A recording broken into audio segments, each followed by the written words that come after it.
Welcome, everyone. Welcome, all our comrades here to our book launch party of this marvelous book, The Fault in Our SARS, COVID-19 in the Biden Era by Rob Wallace and his collaborators.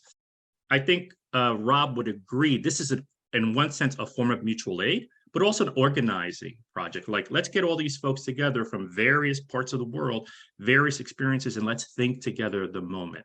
As they used to say in ACT UP, can we name the moment we're living in? And I think this is part of that process of popular education and the development of what in Latin America we call análisis de coyuntura, the analysis of the political, economic, social, even spiritual conjunctures that we're dealing with at this moment.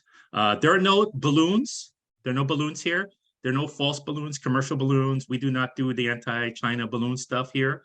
We're people who are internationalists and globalists in our perspective, and we understand that we need a new internationalism just to deal with the issues of the survival of our species as we look towards the future. And I'm thinking, of course, my nieces and nephews who are inherited a world that is not what it should be. And we don't want, I don't know about a perfect world, but damn, we can make a world that's a little better. And right now we have a little section about 10 minutes where Dr. Rob Wallace, my favorite evolutionary biologist and phylogeographer from the Bronx, and lo, there are many, but he's my favorite. So why don't you introduce the book to us, your companions in the writing, your process, and how you want to contribute today, Rob, to the kind of, analysis of conjuncture and also intellectual mutual aid and spiritual mutual aid that we're doing today. Rob, take it away. Well, thank you very much. It is very much a pleasure to be here, but also I think we need to stop meeting like this. It's a little bit much. I have a terrible joke in the book that this is the second of 19 volumes I'll be putting out on COVID. I hope not. We're still very much in a COVID pandemic. There's something like 1.5 to 2 million people still being infected around the world. Those are just confirmed cases at a time in which surveillance is declining in countries around the world who've basically written off COVID as we're done with this. But at the same time, it's something very much a different historical moment. As was brought up here, dead epidemiologists had put out in 2020. At that time, here in the States, but elsewhere, everybody hated Trump, liberals and leftists together. We despised the virus. We didn't really know much about it, and largely we were all battened down. So it's coming to in terms of the book launch and that moment, we were all working through what the nature of the virus was. 2023, The Fault in Our SARS is now out, and it's a different historical moment in many ways. In some ways, everybody expresses themselves as if an expert on all things COVID. It comes out of frustration. It comes out of a time in which we have all gone through a pandemic, and for good reasons and bad, everyone has now a sharp opinion about it. Presently here in the States, we have Biden in office. That splits the liberals. Some very much are backing Biden on all accounts in terms of his reaction toward COVID. At the same time, there are very much liberals who oppose his position on that. But it isn't just that. We do have people from a variety of political perspectives going all sorts of different directions, right? Everybody knows, clearly the right have been opposed to the notion of public health and intervening from the start. But even the left here is moving in different directions. There are leftists who have basically taken on the kind of public health libertarianism of deciding that we want this over as well. We all want this over, of course. This is why our side of things wanted to push for a full spectrum public health intervention that brought down COVID-19 under its rate of replacement. We could have done this in short order. Many countries around the world did. I won't go into the details for now. But so in essence, it's a different moment. And, there's a lot of passion around this in a way that it speaks to almost the cruelty of the moment, not just in the way that people talk to each other, but we see folk who were upset enough about Trump doing this now backing Biden, and in essence, allowing the 1.1 million Americans and 15 million people around the world who have died from COVID pass by as if their fates had nothing to do with anything. So that is certainly the kind of cruelty that's kind of stitched into the moment. Now, for the books themselves, however, it's an interesting thing. On the one hand, the last piece, I think the introduction that was written for Dead Epidemiologists was signed off in July 2020. The earliest piece in this new book, Fault in Our SARS, is August 2020. So we just jump. It's right a continuation of where we left off in the first book. But it's also very much different. On the one hand, the first book was written up and published in 10 months. This has taken over 2 years, so it is a bigger book. But at the same time, both books have are ping back and forth between topics and tone. There's some hard science in there. There's science dedicated to explaining things to the public. There's political economy in there as well. Again, but the second book is same in that account, right? So there's some short essays dedicated to the public to explain basic things about, say, what Delta variant is and what Omicron is. There are also some essays in there that I get into some technical complications. I get into the weeds there because I'm using writing to figure out the nature of the beast. I think the essays on the origins of COVID-19.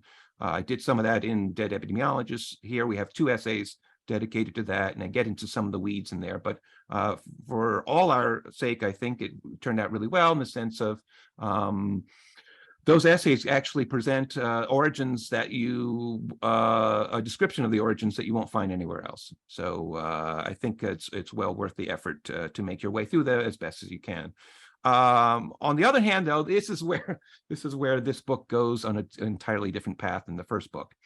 The first book really dealt with kind of the brass tacks of things, but we have complications, right? So, the notion Trump bad, virus bad, it lends itself to kind of tales of morality and pushing back and humanity rising to the occasion in difficult circumstances. Of course, in the way that was expressed in the US, as limited as we are in these regards, although on the street we did have mutual aid, we did have efforts to take care of people, bottom up. But largely here, there was the notion that if we just elect Biden, then things would be better. And the first 2 essays in the book describe why, even at that optimistic moment, Trump was hideous, awful, but even a Biden was unlikely to be able to step up to the historical occasion and deliver. And those first 2 essays, I think you'll find something of a time capsule, but also, projecting what exactly came about. So there is a terrible thing to actually read and to see that indeed those of us in this position actually have a lot to say about the nature of the country and viruses and such, and that it'd be fantastic to be able to be in a position to actually engage kind of opportunities and governance to actually put these suggestions in place. But what happened is when Biden got into office, by May 2021, he was done with this. He didn't have anything more to do with this. If we remember at the time, CDC declared that the vaccinations allowed those who had been vaccinated no longer to wear a mask. And this is at a point when we all knew that the Delta variant that had emerged in India was going to spread around the world. So, and this was an attempt to try to get us to what he called Independence Day, July 4th, 2021, to basically declare we are done with COVID. Now, that's certainly amazing, magical thinking to think that the way we're going to put a pandemic down is to roll back interventions. But of course, that didn't work at all. And we find ourselves by the early 2022 that the Biden team set up a plan for a true exit. They were going to do it better than they did the first round in 2021. And so I won't go into all the details now. You can read it in the book. We'll talk more about it in this launch and this evening's launch. But just to say that it led to a moment where even if I had written it up that this was likely to happen, it did not go well in terms of my feelings about it at all. So I spent a few essays pretty much writing through a meditation about how we arrive at this, because it's not necessarily just about the virus. It's not just about who's in office. You know, we had an election. It didn't change things. Biden's team eventually circled back to the Trump position. And how does this happen? You know, obviously there are structural aspects that we talked about in the first book and in this second book, but I got into the weeds of the kind of cultural and psychology involved, how empire imprints itself on people's decision-making and risk and notions of what's important. I integrated all sorts of topics that seem not to be interconnected to each other. There is very much the notion, I bring in the various police murders. I discuss Line 3, the pipeline that went through up here in Minnesota, and connecting it to COVID, to all sorts of other topics. And those essays are quite long, and I'm asking for patience for you. I do think that if you start to make your way through them section by section, even though I ping back and forth between topics, you'll see the ways and means by which we arrive at a moment where people who are deadly concerned about COVID in 2020 are certainly sort of blasé and in almost to the point of engaging in denialism at this point. Where does the exhaustion come from? Where does the denialism come from? Not to psychoanalyze everything about it, but there's a social context in which decision-making comes about. And so there are 3 essays in that direction that circle into all that. And I ask your patience as you make your way through them, but I do think they very much pay off in terms of drawing out how do we get to a moment, because it's no longer merely a matter of a virus or a vaccine or how do the political will to turn data into policy. It's no longer just a matter of palace intrigue down in White House or Atlanta with CDC. This is something more deeply impressed in terms of how we as a people have arrived at a place where we, long story short, treat the economy as realer than the ecologies and epidemiologies upon which humanity depends on. So I think I'll stop there for now, just to say that I deeply appreciate that everyone here has arrived. I appreciate all the panelists here. It was brought up by Rebecca. Although I worked very hard on this book, I certainly did. This is very much in a group effort, in the sense of I have many colleagues who pitched in or in many ways led on a couple of these essays here. There's Pandemic Research for the People, has 2 of their dispatches in here. And in addition, also in the course of, as we make our way through our lives, talking to people and being with people, as particularly at this time, in terms of working out how we arrive at this moment and what we can do about it is so critical.